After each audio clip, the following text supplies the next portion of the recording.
ഇന്നലെ ഭാരതരത്ന ലഭിച്ചതിൽ വിവാദം ഉണ്ടായിരിക്കുകയാണ്. അതായത് പ്രണബ് മുഖർജി, മുൻ രാഷ്ട്രപതി പ്രണബ് മുഖർജിക്കും ഒപ്പം നാനാജി ദേശ്മുഖിനും എന്ത് അർഹതയാണ് ഇത്തരമൊരു വലിയ രാജ്യത്തിൻ്റെ പരമോന്നത ബഹുമതി കിട്ടാൻ എന്നുള്ള ചോദ്യമാണ് ശേഷിക്കുന്നത്. അതിൻ്റെ ഉത്തരം തേടിപ്പോയാൽ ഇരുവരും RSSനോട് ആഭിമുഖ്യം പുലർത്തുന്നവരാണ്. അല്ലെങ്കിൽ ഒരാൾ RSSകാരനും മറ്റേയാൾ അവസാന കാലത്ത് RSS ചായ്വുള്ള ആളുമായി മാറി എന്നുള്ളത് മാത്രമാണ്. രാഷ്ട്രീയമായ ഒരു പുരസ്കാരമാണ് ഇന്നലെ ഈ രണ്ടു പേർക്ക് സമ്മാനിച്ചത് എന്നാണ് ഇപ്പോൾ ഉയരുന്ന വിവാദം. പ്രത്യേകിച്ചും നാനാജി ദേശ്മുഖിനെ സംബന്ധിച്ച് അദ്ദേഹം ഇന്ത്യക്ക് വേണ്ടി എന്ത് സംഭാവനയാണ് ചെയ്തത് എന്ന ചോദ്യമാണ് ബാക്കി നിൽക്കുന്നത്. മാത്രമല്ല, മുൻപ് ഭാരതരത്നം കിട്ടിയവരുടെ ലിസ്റ്റുമായി തട്ടിച്ചു നോക്കുമ്പോൾ ഇദ്ദേഹത്തിൻ്റെ പേരും ഇദ്ദേഹത്തിൻ്റെ പ്രവൃത്തിയും എത്രത്തോളം അവരുമായി താദാത്മ്യം പ്രാപിക്കുന്നു എന്നുള്ള ചോദ്യവും അവശേഷിക്കുന്നു. C. രാജഗോപാലാചാരി, C.V. രാമൻ, അതേപോലെ തന്നെ Mother Teresa, Jawaharlal Nehru, doctor Ambedkar തുടങ്ങി സമൂഹത്തെ മാറ്റിമറിച്ച നിരവധി പേർക്കാണ് ഭാരതരത്ന പോലുള്ള അവാർഡ് ലഭിച്ചിട്ടുള്ളത്. മുൻപ് ഇത്തരക്കാർക്കാണ് ഭാരതരത്ന ലഭിച്ചത്.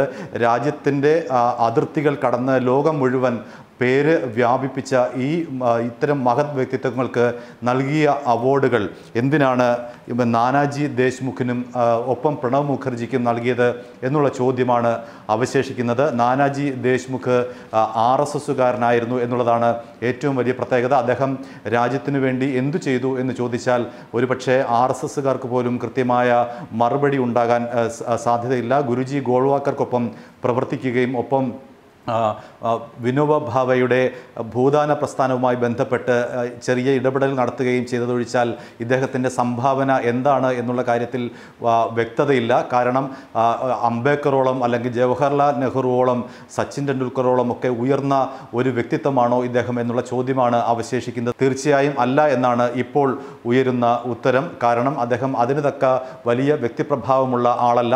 കാരണം അദ്ദേഹത്തിന് ഭാരതരത്ന കിട്ടിയത് തന്നെ കൃത്യമായ രാഷ്ട്രീയത്തിൻ്റെ അടിസ്ഥാനത്തിൽ മാത്രമാണ് എന്ന് പറയേണ്ടി വരും.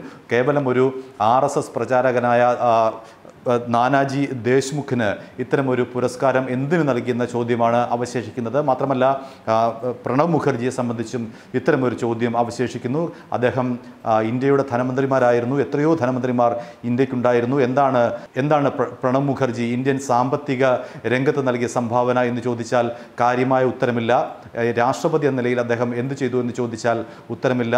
കാരണം അദ്ദേഹം ഒരു സാധാരണ ധനമന്ത്രി മാത്രമായിരുന്നു. പക്ഷേ അദ്ദേഹത്തെ ഭാരതരത്ന ലഭിക്കത്തക്ക വിധത്തിലേക്ക് എത്തിച്ചേർത്തത് അദ്ദേഹം RSSൻ്റെ നാഗ്പൂരിലെ സംഘശിക്ഷാ വർഗിൽ മുഖ്യ അതിഥിയായി പങ്കെടുത്തിരുന്നു എന്നുള്ളതാണ്. അദ്ദേഹത്തിൻ്റെ അവസാന കാലത്ത് അദ്ദേഹം RSSനോട് പൂർണ്ണമായും വിധേയപ്പെട്ടിരുന്നു. RSSനോട് പൂർണ്ണമായും അടുപ്പം പാലിച്ചിരുന്നു. അതാണ് അദ്ദേഹത്തെയും ഭാരതരത്ന പോലുള്ള ഒരു പുരസ്കാരത്തിന് അർഹനാക്കിയത് എന്നാണ് ഇപ്പോൾ ഉയരുന്ന വിമർശനം.